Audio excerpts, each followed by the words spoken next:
তোমাকে খুব সুন্দর লাগছে, থ্যাংক ইউ থ্যাংক ইউ। আবার একবার বলবো, চক করে বলে দিই, আমাকে এত সুন্দর লাগছে কারণ এই যে করিশ্মা সিল্কের করিশ্মা, এই আজকে যে শাড়িটা আমি পরেছি এটা হচ্ছে নাম দেওয়া হয়েছে করিশ্মা সিল্ক। এটা একটা সাউথ ইন্ডিয়ান সিল্ক এবং এটা দেখো কোয়ালিটি অনেক টাইপের পেয়ে যাবে। এটা স্টার্টিং প্রাইস যাচ্ছে 850 থেকে, তো 850 থেকে এটা স্টার্ট আছে। খুব সুন্দর ম্যাট ফিনিশড একটা ওয়ার্ক, একদম খুব স্মার্ট লুকড একটা শাড়ি, যেটা যে কোনো হালকা অকেশনের জন্য একদম অ্যাপ্রোপ্রিয়েট। এটা আছে ময়ূরকণ্ঠী কালারের সাথে ল্যাভেন্ডার কালারের পার যাচ্ছে, আর ওপরটা মেহেন্দি কালার, বা এগুলো তো ডুয়াল টোন, অ্যাকচুয়ালি ওইভাবে কালার আমি মেনশন করাটা ভুল হবে, পুরো কালারটা খেলছে আর কি, মেহেন্দির সাথে পিঙ্কটা। এখানে চওড়া পার্টটা যেটা আছে এটা পিঙ্ক কালার যাচ্ছে, ওপরে পার্টটা আছে পিঙ্ক কালারের, নিচের পার্টটা যাচ্ছে ল্যাভেন্ডার কালারের, এবং অসম্ভব সুন্দর একটা কম্বিনেশন, অসম্ভব সুন্দর শাড়িটা। So thank you so much. এটা পাঠিয়েছে চন্দ্রিমা চ্যাটার্জি 8436202510, এই নম্বরে তোমরা ওকে যোগাযোগ করতে পারো। আচ্ছা, না ব্লাউজটা সেটে ছিল না, ব্লাউজটা এটা আমার। হ্যাঁ, আনিশা শ লিখছে ব্লাউজটা কি দারুণ, এটা কি সেটে ছিল না, এটা আমি আলাদা নিজেরটা কিনেছিলাম। তো ব্লাউজটা এইবারে মানে লোকজন আমাকে পেটাবে, বলবে শাড়ি এমনিতেই কমেন্টসগুলো দেখিস নি, কমেন্ট সেকশন আমি দেখাবো। হ্যাঁ ভালোই তো হচ্ছে, তোমাকে সবাই এত ভালোবেসে শাড়ি গিফট করছে, তো আমি মনে মনে ভাবলাম যে হ্যাঁ ঠিক আছে, তোমরাও ভালোবাসাটা অর্জন করো, নিশ্চয়ই তোমরাও শাড়ি টাড়ি কেন সবই পাবে। শাড়ি শুধু কত কিছু, ভালোবাসার মানুষদের কত কিছু যে আমি পাই, কত ব্লেসিংস যে আমি পাই, সেই জন্য কত হ্যাপিলি লাইফ লিড করতে পারি শুধু তোমাদের সাপোর্টের জন্য।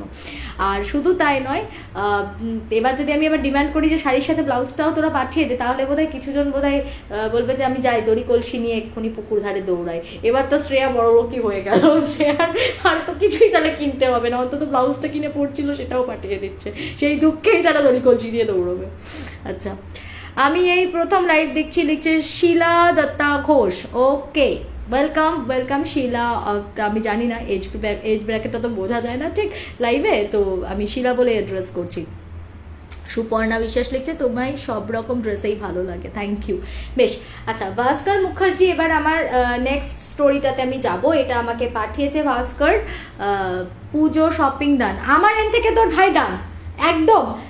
কে লিখেছে এটা? সৃজনী দে। শোন, আমি যদি দেখাই পেছনটা আমার, যেখানে আমি বসে লাইভ করছি ওর পেছনটা যদি দেখিস, তোরা বলবি যে শ্রেয়াদি এবার যদি তুমি জামা কাপড় কেনো তুমি নিজে আগে বাড়ি থেকে বেরিয়ে যাও। আমার বর বলেছে তুমি নিজে এবার সবাইকে বলবে চাঁদা তুলে একটা তোমাকে আলমারি কিনে দিতে, তারপর তুমি এইসব জামা কাপড়ের প্রমোশন করবে, নাহলে সব বন্ধ করে দাও তুমি। এত শাড়ি, এত জামা কাপড়ের, এত ভ্যারাইটি অফ ড্রেস আমি হলপ করে বলতে পারি কারোর কাছে হবে না, মানে এত হয়ে গেছে। আমি এবার প্রমোশন বন্ধ করে দেবো, সত্যি কথা। এই পুজোটা কেটে গেলে আমি ভাবছি আমি আর প্রমোশন করবো না, কারণ আমার বাড়িতে রাখার জায়গা নেই। এরপরে যদি আবার আমি নিজে কিনি তাহলে তো এবার মনে হচ্ছে যে মানে সিলিং ছুঁয়ে যাবে। আমি যদি নিজে কিনি বা একটা সময় পর আমার আর রাখার জায়গা পাবো না। হ্যাঁ অবভিয়াসলি সেখান থেকে আমি অনেক কিছু, হয়তো যারা নিডি তাদেরকেও আমি কিছু অনেক সময় এনজিওতে দান করি, হয়তো পুরোনো যা জামা কাপড় থাকে বা যেগুলো ধর আমি পরলাম না, আমার সবসময় তো সবটা আমি পরি না, হয়তো আমার রিলেটিভস বা আমার বোনরা যারা আছে তারাও কিছু নিয়ে গেল, সব কিছু দেওয়া হওয়ার পরেও বলছি নিজের জন্য যেটুকুনি রাখি সেটাও মোর দেন না। সো এরপরে আমার আর পুজোর শপিং করাটা জাস্ট কোট মানায় না, এটা আমাকে মানে মনে হবে যে আদিক্ষেতা, আর মানায় না আমাকে।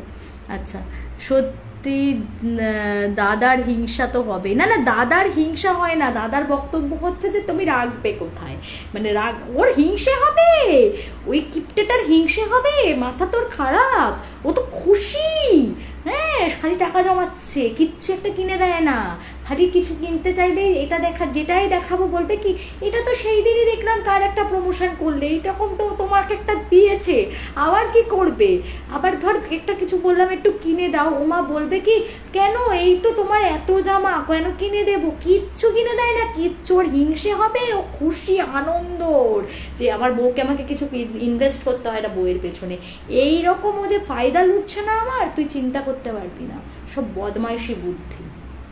হ্যাঁ ও আর যাই করুক, ও আমার শাড়ি জামা কাপড়ে হিংসে করবে না, বলে ল্যাটটা চুকে যাচ্ছে, ঝামেলা মিটে যাচ্ছে, আর ডিম্যান্ড করার জায়গা পাচ্ছে না এই মেয়েটা, ও খুশিতেই বাঁচে না আর।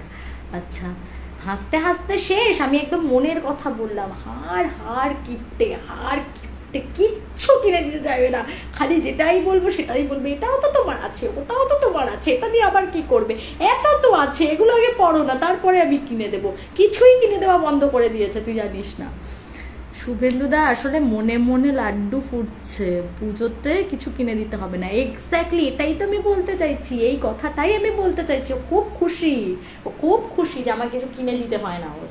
দাঁড়া না, এবারে এমন কিছু একটা বাগাবো যেটা আমাকে কেউ দেয় না, এবার সেটা পুরো একটা সোনার জিনিস হয়ে এলো, সেটা তো আর কেউ দিচ্ছে না, তো সেটাই একটা বাগাই। দাঁড়া ধরবো সেটার জন্য, এখনো ধরিনি, যা কিপটে দেবে বলে তো মনে হয় না। যাই হোক, না না আবার বেশি বলবো না, শুনতে পেরে আমাকে বলবে আমি কিপটে, আমি কিপটে, আর ঝগড়া করবে আমার সাথে। আচ্ছা, পাখি দাস লিখছে আই এম অলওয়েজ লেট। ঠিক আছে, একটাই গল্প বলেছি, আর একটা নেক্সট গল্পে যাচ্ছি। অর্পিতা চক্রবর্তী লিখছে হাই বিউটিফুল, হ্যালো। রূপা লাহা লিখছে আমারটাও একই, সব কটাই তাই। বয়ফ্রেন্ড, যখন বয়ফ্রেন্ড ছিল ভাই, মানে কি শপিং করা তো জানিস না, খালি ঘুরতো ফিরতো, যেদিনই দেখা করতে যেত, ঠিক আছে, ধর চন্দননগর থেকে ও যেত কলকাতাতে মিট করতে, যখনই যেত তখনই চলো আজকে তোমাকে প্যান্টালুন্সে নিয়ে যাচ্ছি, হ্যাঁ চলে গেলাম প্যান্টালুন্সে কিনতে, ওয়েস্ট সাইড প্যান্টালুন্স, কত সারাদিন ধরে আমাকে শপিং করাচ্ছে। ও বাবা, বিয়ের পর দেখি কোথায় কি, ওমা খোঁচালে বললে ঠেললে কোথাতেও যেতে চায় না, কিছু কিনেও দিতে চায় না, মানে বয়ফ্রেন্ড আর বর আমি পুরো ঠকে গেছি, একদম ঠকে গেছি আমি, কিচ্ছু করার নেই। মানে কি দেখে জিনিস কিনে নিয়ে এসছি না, আর তারপর বাড়ি এসে খুলে দেখি পুরো একদম অন্য মাল ঢুকিয়ে দিয়েছে, এরকম অবস্থা আমার, জানিস মানে কি বলবো আমি পুরো, মানে কিভাবে ঠকেছি আমি জানি। যাই হোক, এটা হচ্ছে ভাস্কর মুখার্জি আমাকে পাঠিয়েছে, আমি ওনার গল্পটা বলি, ভূতের গল্প, আমার দুঃখের কথা শুরু করলে আর শেষ হবে না, এর থেকে দুঃখ তো আর কি বলবো। সুরজিৎ সমাদ্দার, হ্যাঁ সুরজিৎ তোর গল্পটা আজকে বলবো, কিন্তু তোর গল্পটা আমি বলবো হচ্ছে ইউটিউবে, ঠিক আছে, ইউটিউবে আমি ওই আজকে একটা একদম নতুন কনসেপ্টের গল্প বলবো বলেছি, লাই ওরানো, তো লাই ওরানোর সাথে আমি আর একটা তোর ওই ইনসিডেন্টটা শেয়ার করবো। সুরজিৎ একটা দারুণ ভয়ঙ্কর ইনসিডেন্ট আমাকে শেয়ার করেছে, তো সেইটা এই রিসেন্ট লাস্ট সানডেতে ঘটা একটা ঘটনা, ঠিক আছে, এই লাস্ট সানডেতে ঘটেছে ঘটনাটা, তো ওটা আমি শেয়ার করবো শক্তিগড়ের কাছে। আচ্ছা, যখন প্রেম করতাম তখন বলতো তুমি আমার কাছে কিছু চাও না কেন, এখন বলে এসব ভুলে যেতে পারো না। ঠিক বলেছিস, আমাদের সবারই সেম অবস্থা। বেশ, আচ্ছা, ভাস্কর মুখার্জি এই যে স্টোরিটা আমাকে পাঠিয়েছে, এটা হচ্ছে যাদবপুরে ও কেমিস্ট্রি ডিপার্টমেন্টে মাস্টার্স করছে, ঠিক আছে, যাদবপুর থেকে ও কেমিস্ট্রি ডিপার্টমেন্টে মাস্টার্স করছে।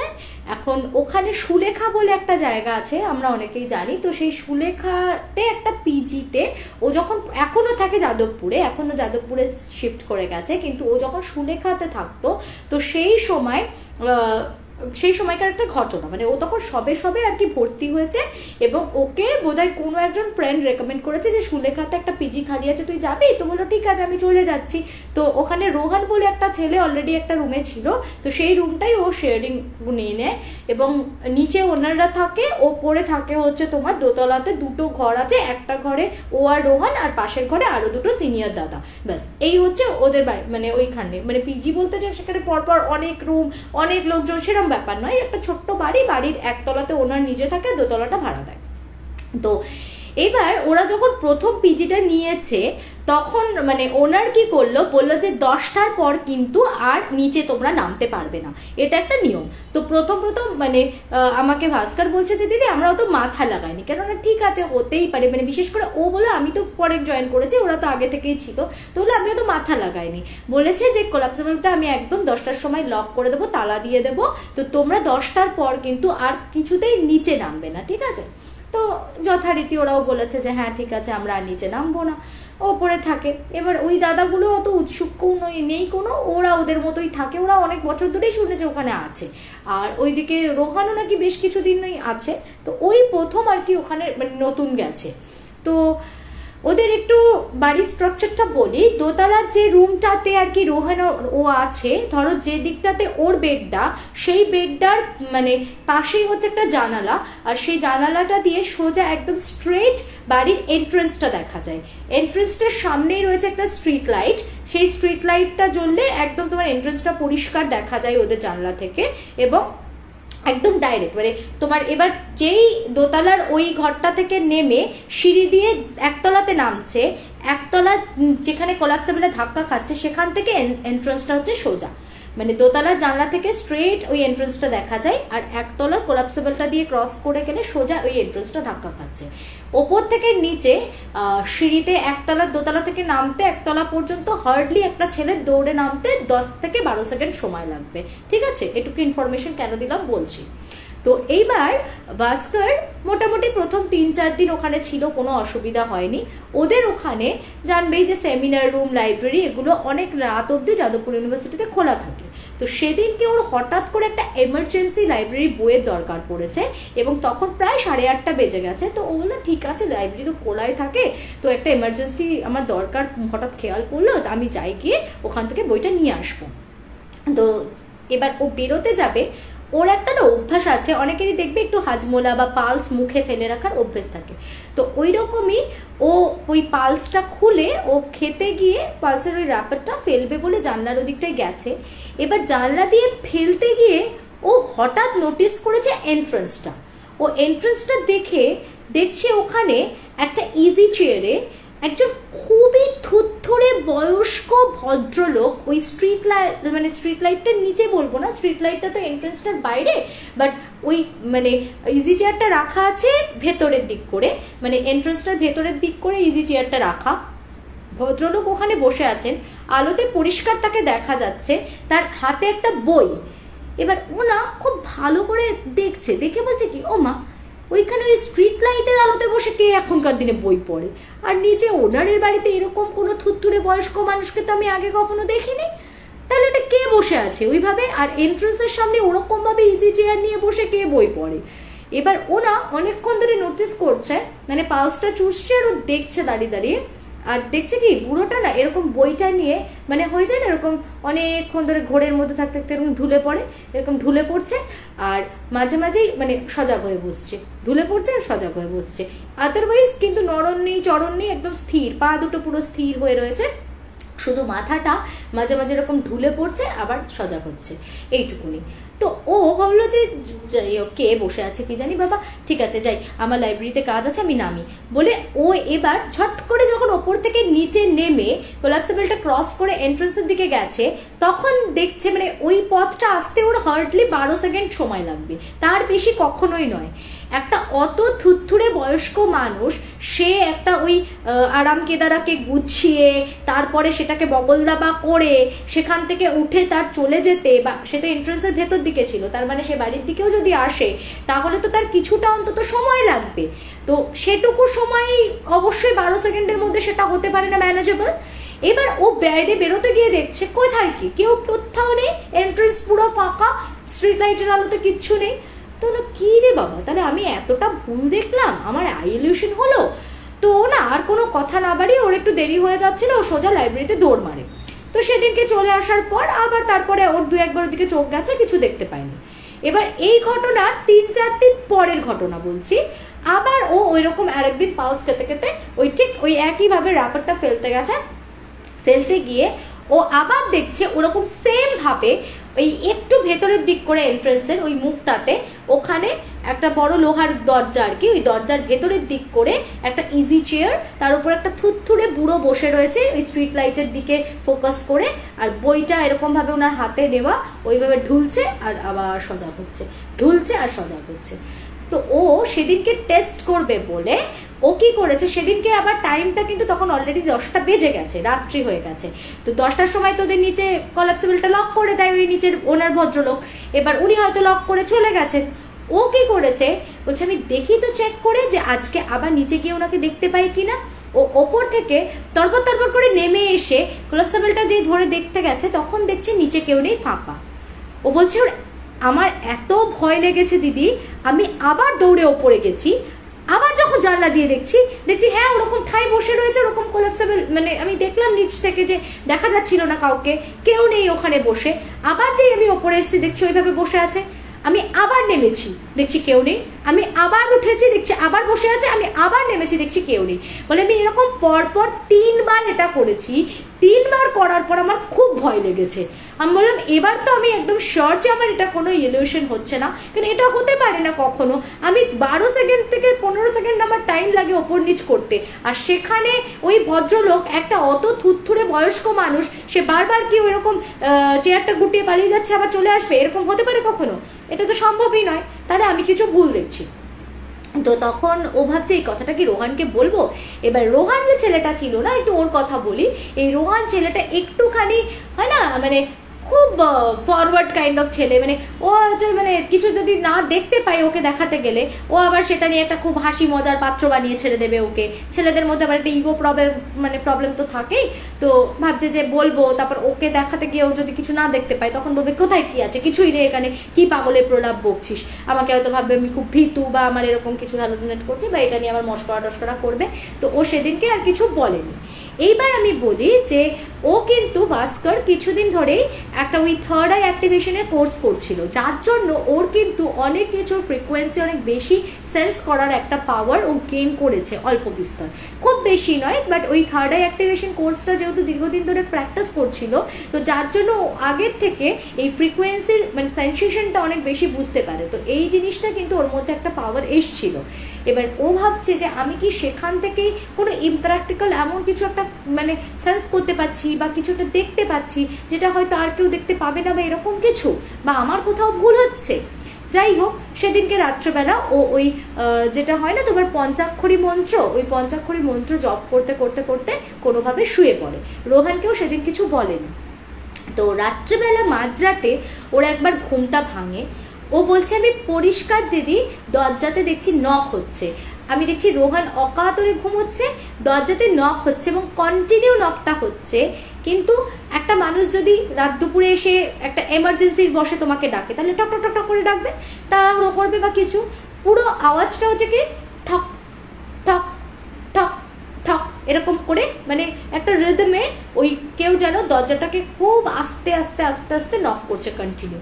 তো পরিষ্কার বুঝতে পারছে দরজায় নক করছে। তো ও ভাবছে কি করবো, একবার উঠে গিয়ে দেখবো যে কেউ আছে কি না। তো ওরা সাহসে কুলোয়নি সেদিন, ও আবার এপাশ ফিরে ঘুমিয়ে পড়েছে, কোনো মানে ব্যাপারটাকে আমলই দেয়নি।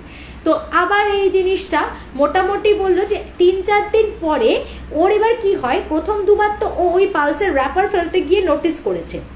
এবার ওর একটা কৌতূহলী মন, তো সেখান থেকে কৌতূহল জাগে যে না আমাকে জানতে হবে, আমাকে দেখতে হবে যে বিষয়টা কি, দেখি তো আজকে দেখতে পাই কিনা। তো বলছে কি আমি না ওই একদম সন্ধ্যার দিকেও থাকতো না, বাট ঠিক ওই রাত্রেবেলা 8:30-9টার পরে যখনই দেখতো তখনই দেখতে পেতো যে ওখানে ওই রকম একটা ইজি চেয়ারে বয়স্ক মানুষ বসে রয়েছে। রাতের দিকে করে মোটামুটি 9টার দিক থেকে স্টার্ট করে প্রায় 11টা 11:30 পর্যন্ত ও বারবার দেখতো, যে যতবার ও নোটিস করেছে ওখানে বসে আছে। কিন্তু ও বুঝতে পারছে যে এই জিনিসটা ভুল কিছু দেখছে, কারণ এটার কোনো অস্তিত্ব নেই, বাট ওটা কি সেটাও বুঝতে পারছে না।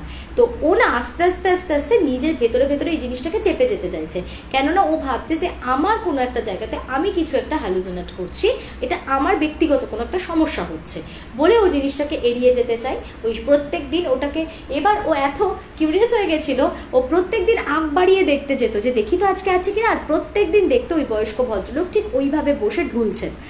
তো ওই পঞ্চাক্ষরী মন্ত্র বলতে স্টার্ট করতো, পঞ্চাক্ষরী মন্ত্র জপ করতে করতে করতে আস্তে আস্তে ওর রিলিফ লাগতো এবং ও ঘুমিয়ে পড়তো।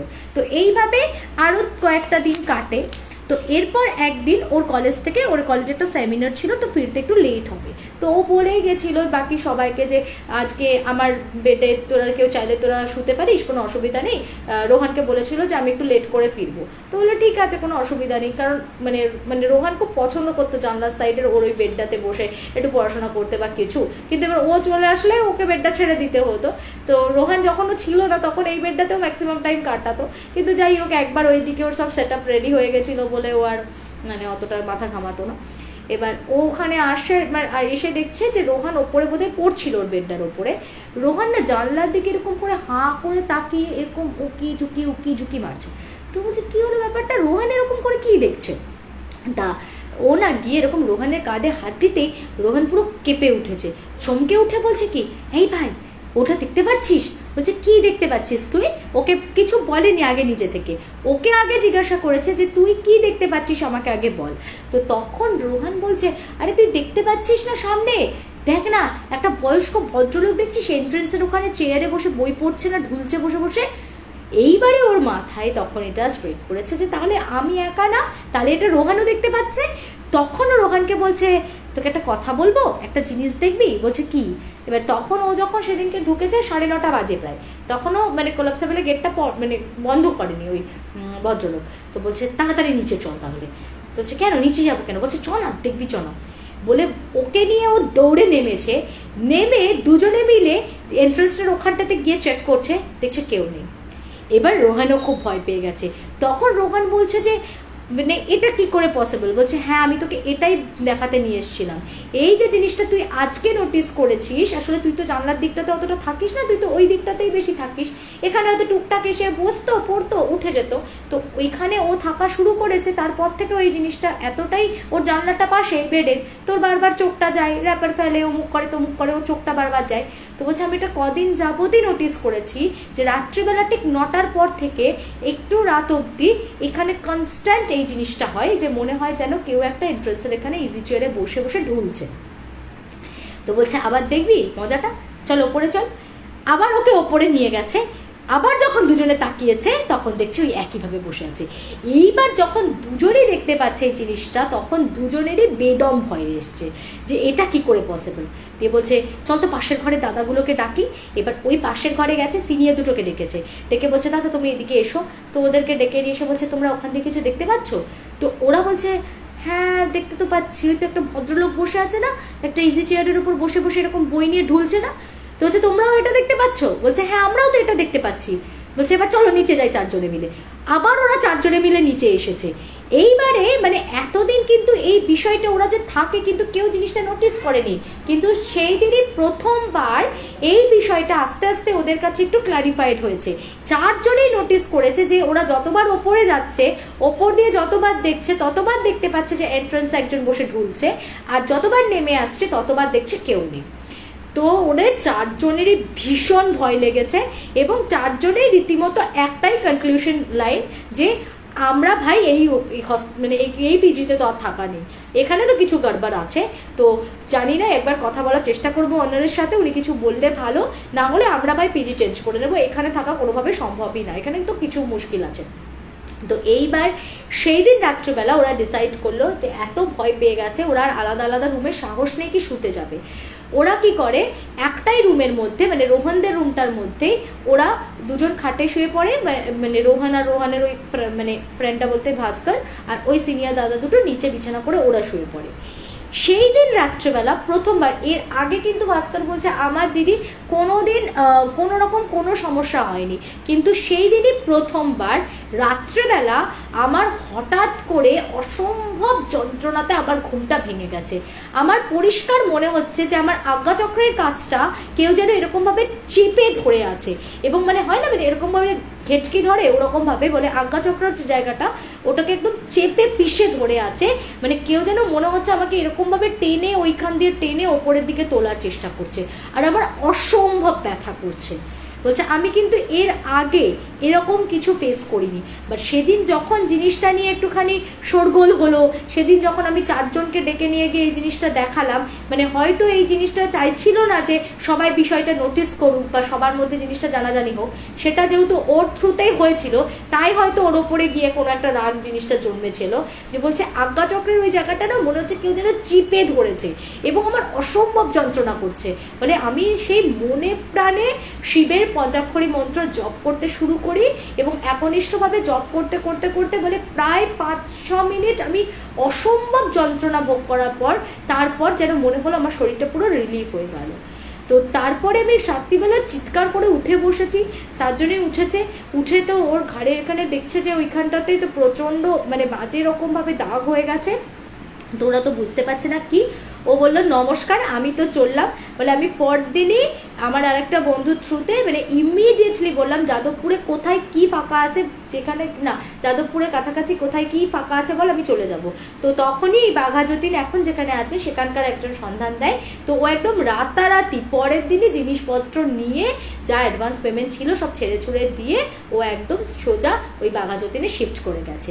আর বলে যে তারপরে মানে ওরাও আর থাকেনি ওখানে, কে থাকবে, ওরা এত ভয় পেয়েছে, ওরা তিনজনে এক এক করে সবাই মানে কিছুদিনের মধ্যেই ওখান থেকে শিফট করে যায়। মানে রোহান তারপরে আর একাও ছিল না, ও যতদিন না রুম পেয়েছে ও এদিক ওদিক হস্টেল অন্য কোনো বন্ধুদের বাড়িতেই চলে যেত, ও আর আসতো না থাকতো না। তো এই হচ্ছে খুব মারাত্মক একটা অভিজ্ঞতা সুলেখার একটা পিজিতে, যেটা ভাস্কর মুখার্জি আমাকে পাঠিয়েছিল। আমার বেশ ভয়ঙ্কর লেগেছে ঘটনাটা। তো এটা কি ছিল জানে না, যখন ওই দাদাগুলো পরে যখন ছেড়ে দিয়েছিল পিজিটা, তো ওরা জিজ্ঞাসা করেছিল ওনারকে যে আপনাদের বাড়িতে এরকম একটা কিছু রহস্যজনক ব্যাপার আছে, এরকম দেখা যায় কিছু? তো উনি নাকি তখন বলেছিলেন না না এগুলো তোমাদের সব মতিভ্রম, বাচ্চা বাচ্চা ছেড়ে তোমরা এত ভয় পেলে এখন চলবে, এরকম কিছু তো নেই। তো ঠিক আছে, ওরাও আর এটা নিয়ে দেখলো যে চর্চা করে কোনো লাভ নেই, ওদের ভয় লেগেছে সেটাই আলটিমেট কথা। তো ওরা আর এটা নিয়ে কোনো কথা না বাড়িয়ে ওখান থেকে চলে যায়, শিফট করে যায়। সো থ্যাংক ইউ ভাস্কর আমাকে এত সুন্দর একটা স্টোরি শেয়ার করার জন্য। এবার আর একটা স্টোরি বলছি, একটা ছোট্ট স্টোরি বলবো, বলে আমি আস্তে আস্তে এবার ইউটিউবের দিকে আমাদের যাত্রাটা শুরু করতে হবে, কারণ অলরেডি 9:15 হতে যাচ্ছে। যদিও আমি আজকে যেহেতু 10 মিনিটস লেটে এসেছিলাম, তো সেই জন্য আমি ঠিক আছে এখানে আরও 5 মিনিটস এক্সট্রা স্টোরি শেয়ার করেই নিই। আচ্ছা, আমি ক্যালিফোর্নিয়া থেকে দেখছি, লিখছে Sebanti De Ganguly. Okay, thank you so much. Hello শ্রেয়াদি, খুব মিষ্টি লাগছে তোমায়, মিষ্টি লিখছে, থ্যাংক ইউ। আচ্ছা,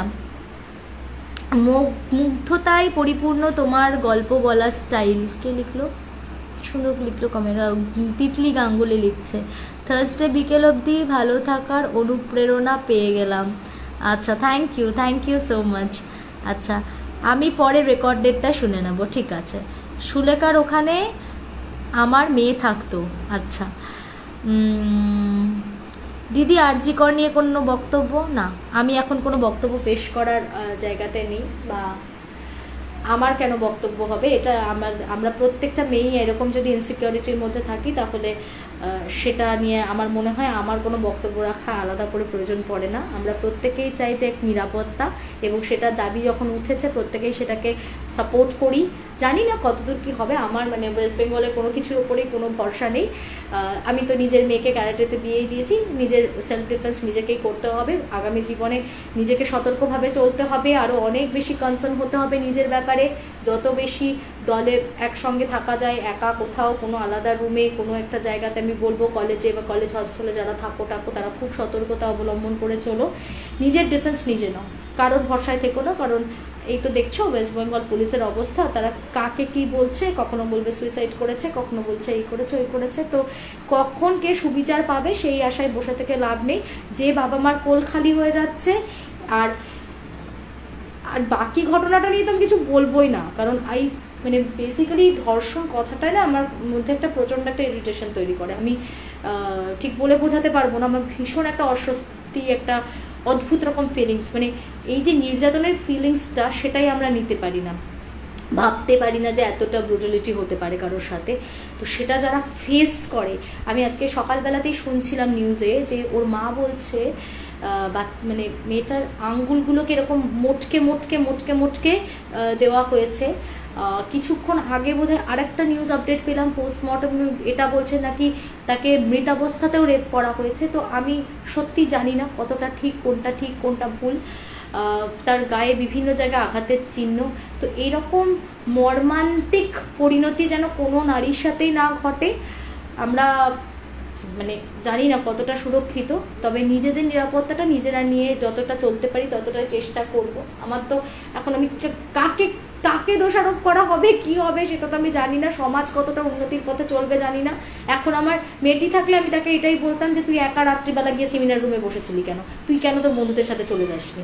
এখন এটা বলা ছাড়া কোনো উপায় নেই আমাদের মেয়েদেরকে, এটাই বলুন, এটাই শেখান যে আর মানে ক্যারেটে তো মাস্ট শিখিয়ে পড়িয়ে যতটুকু করা যায়, যদিও সেটাতে কিছু খুব যে লাভ কিছু হয় তা না। একটা মেয়েকে যদি 10 জন মিলে এসে ধরে তাহলে তার একা কিছু করে উঠতে পারবে না। তবু যতটা নিজের ডিফেন্স নিজে নিয়ে চলা যায়। একটা ভয়ঙ্কর ঘটনা, একটা বিভীষিকাময় ঘটনা। কখনো চোখ বন্ধ করে 5 মিনিট মানে সিচুয়েশনটাকে ইম্যাজিন করলেও মনে হয় বুকটা কেঁপে উঠলো জাস্ট, মানে আমি অন্তত নিতে পারি না।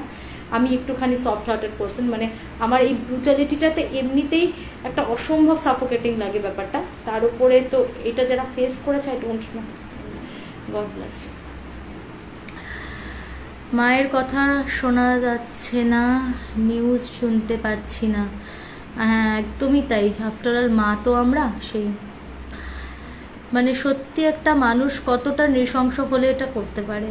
হ্যাঁ তবে যেটা চলছে সেটা নিয়ে আর আমার কিছু বক্তব্য নেই, কি বক্তব্য রেখে কি করব বল। অবশ্যই একজন নারী হিসাবে সবসময় চাই যে এই অন্যায়টার সুবিচার হোক। মানে আমরা আজকে ছাত্র আন্দোলনে গিয়ে মোমবাতি নিয়ে না দাঁড়ালো মানে তো এই নয় যে আমরা তাদেরকে মানে মানে আমরা সকলে ওয়েস্ট বেঙ্গলের যে কজন মহিলা আমার মনে হয় যে আছে তারা হয়তো প্রত্যেকে আজকে পরিস্থিতি সেরকম থাকলে সবাই গিয়ে আমরা মোমবাতি নিয়ে ওখানে দাঁড়িয়ে পড়তাম। অল ওভার ওয়ার্ল্ড ইন্ডিয়া সব জায়গা থেকে হয়তো দাঁড়াতো, যেহেতু এটা ওয়েস্ট বেঙ্গলের ঘটনা আমি সেই জন্য বললাম যে আমরা সকলে হয়তো পারলে আজকে ঘরে ঘরে থেকে বেরিয়ে যেতে পারতাম, সেটা সম্ভব নয় তাই, কারণ আমরা প্রত্যেকে এটার প্রতিবাদ করছি এবং প্রত্যেকে এটার একটা সুবিচার তো ডেফিনেটলি চাই। তোমার ভয়েসে গল্প শুনতে খুব ভালো লাগে। মেয়েদের সাথে এবার আইন করে বন্দুক রাখার ব্যবস্থা করতে হবে। একদম তাই, যদি সেটা করা যেত সব থেকে ভালো হতো।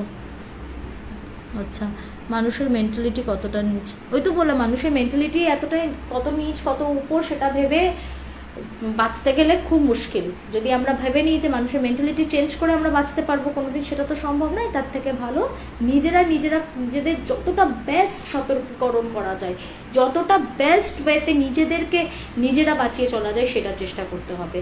হ্যাঁ আমি তো এখন বলবো মানে এই পরিস্থিতিতে যদিও একটা বাচ্চা মেয়ে সে জানে আমি কলেজের সেমিনার রুমে আছি, মানে সে তো জানে যে আমি আমার ইনস্টিটিউশন আমার কলেজ আমি সেখানে সিকিউরিটি আছে, আমি কতটা সিকিউর, ওর টেনশন কেন থাকবে? থাকাটা তো উচিত ছিল না, ডেফিনেটলি থাকাটা উচিত ছিল না, কিন্তু যা পরিণতি হলো এবার তারপরে বাকি মেয়েদের এটাই করা উচিত কি না, যখন তোমরা খাওয়া দাওয়া করছো কোথাও যাচ্ছ কলেজের হোস্টেলে হোক বা যে কোনো জায়গাতে কোথাও একা থাকিস না, বন্ধু বান্ধব সবার সাথে একসঙ্গে থাক ঐক্যবদ্ধভাবে, যাতে কেউ একটা হামলা করলে 10 জন মিলে তাকে করতে পারে ঘুরিয়ে।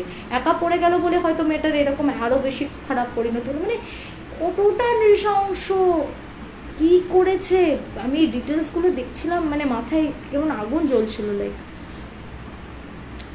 ঠিক আছে ঘেটে যাবো আর আমি এটা নিয়ে কথা বলবো না।